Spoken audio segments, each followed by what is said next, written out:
বুঝলি খগেন, মনে হচ্ছে আজকে একটু ঠান্ডাটা বেশি পড়েছে না? চল না তাহলে, ঠান্ডা যখন পড়ছে একদম তারিখ খেয়ে আসি। আরে চোদন, তারিখ খাবি? এ তো খুব ভালো কথা। চল, কবে খাবি তা বল।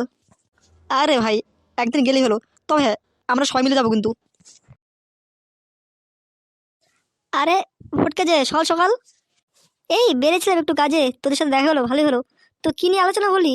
কিছু শুনছিলাম, কি খাবি বলছিলি? আরে ফটকে দা, বলছি একটু ঠান্ডা পড়েছে না, চলো না একদিন তারিখ খেয়ে আসি। এই ঠান্ডার মধ্যে খুব মজা হবে। তারি খাবি? এ তো খুব ভালো কথা। তবে তারির জন্য চাট কি কি লাগে জানিস তো?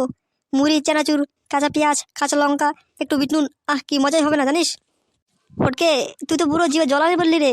বল কবে খাবি বল। এক কাজ কর, এই রোববারে প্ল্যান কর। রোববারে ভালো হয়, কি বলিস? ওকে ডান তাহলে। রোববারে সবাই আমরা মিলে তারিখ খেতে যাচ্ছি। তা ফটকে দা, তুমি এত সকাল সকাল কোথায় গেছিলে? আরে, আমাদের জমিদারবাবু আছে না, ওনার কাছে গেছিলাম একটু কিছু টাকা পয়সা ধার চাইতে। উনি যাওয়ার তো বলো টাকা পয়সা দিতে পারবে না, তবে হ্যাঁ, আমার জন্য আর আমার বউর জন্য একটা কাজ দিতে পারে। একই ফটকে, কাজ দিয়েছে ভালো কথায়, কিন্তু ওই বচ্চাদের বাড়িতে তোর বউকে নিয়ে যাবি? হ্যাঁ, নান্টু তো দেখি কথা বলেছে। তুই জানিস না ও শালা কেরম হারামি, মেয়ে ছেলে দেখলে ও চুপ দিয়ে লাল লাল করে। আমি জানি ও চরিত্র খুব খারাপ, কিন্তু কি যে করি, একটা ভালো কাজ পেয়েছি, কি করি বল দেখি। দেখ ফটকে, কাজ যাচ্ছিস ভালো কথা, তোকে কাজে গিয়ে কিন্তু তোর বউদিকে খেয়াল রাখতে হবে। ও শালা যদি একটু নজর পায় না, বা যদি ফাঁকা পায়, তোর বউকে কিন্তু ছিঁড়ে খাবে। বাড়া, তোর তো আমার বাড়া টেনশন মধ্যে ফেলে দিলে। মুখটা কেমন ধকবক ধকবক করছে রে, কি যে করি। এখনই ধকবক করছে, ও বাড়া যেন আবার তোর বউকে নিয়ে না পালিয়ে যায়। শুয়োর বাচ্চা, আমার বউ দিকে নজরে না, ওই চোখ তুলে গুলটি খেলবো। আমাকে তো চেনে না, আমার নাম ফটকে, বাড়া ফটকে। ওর না 14 গোষ্ঠী ডুবিয়ে ফেলে দেবো যদি ও কিছু করতে আসে বউর সাথে। আচ্ছা, আমি এখন বাড়ি গেলাম।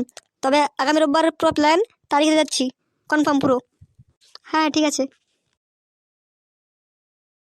ওইবার ফটকে, আর কি কোনো কাজ পেলো না? ঠিকই বলেছিস, শেষমেশ এই জমিদার বাড়িতে ওর সাথে কি খচ্চর রে ভাই। তবে ফটকের কপাল মনে হয় খুব বিপদ আছে, যদি ওর বউকে না দেখতে রাখতে পারে। ওটা ফটকের ব্যাপার, ফটকেকে আমরা বলে দিয়েছি, বাকিটা ও বুঝে নিক, ও কি করবে না করে ওর ব্যক্তিগত ব্যাপার। তুমি এসে গেছো? আসো, ভাত বেড়ে ভাত খাবে না? খিদে পেয়েছে তোমার? কত বেলা হলো, এতক্ষণ কোথায় ছিলে? আরে কোথাও আর, বলছি না জমিদার বাড়ি যাবো, ওখানে গেছিলাম। তো ওখানে গিয়ে একটা ভালো কাজ ঠিক আছে। তুমি সত্যি বলছো? তোমার কাজ হয়েছে? হ্যাঁ, কাজ আছে, তবে কি যে বলি তোমাকে। কেন, কোনো সমস্যা হয়েছে নাকি? সমস্যা না, জমিদার বাবু বলছে আমার সাথে তোমাকেও কাজ করতে হবে, বাড়ির কাজ। তুমি কি কাজে যাবে? বলছে তুমি গেলে কাজ পুরো পাকা। ও এই কথা। তুমি যদি যাও তাহলে আমিও যাবো, কোনো সমস্যা নেই। আর আমাদের যদি একসাথে কাজ করি তাহলে সংসারের উন্নতি হবে, কি বলো তুমি? আরে গিন্নি, সবই তো ঠিক আছে, কিন্তু আমাদের জমিদার মশাই যে ঢ্যামনা চোদা, ওই জন্য তো ওর ভালো লাগছে না, কি যে কি করবে। আরে আমরা যদি একসাথে থাকি, ও আর কি করবে? ওটা আমরা দেখে নেবো, কোনো সমস্যা হবে না। কবে থেকে কাজে যাবো তুমি বলো? বলেছে তো এই 2-1 দিনের ভিতর যেতে হবে। ফুটো ফুটো কি করছো ওখানে? আরে ওটার বন্ধু কাল এসছে, কার সাথে খেলা করছে।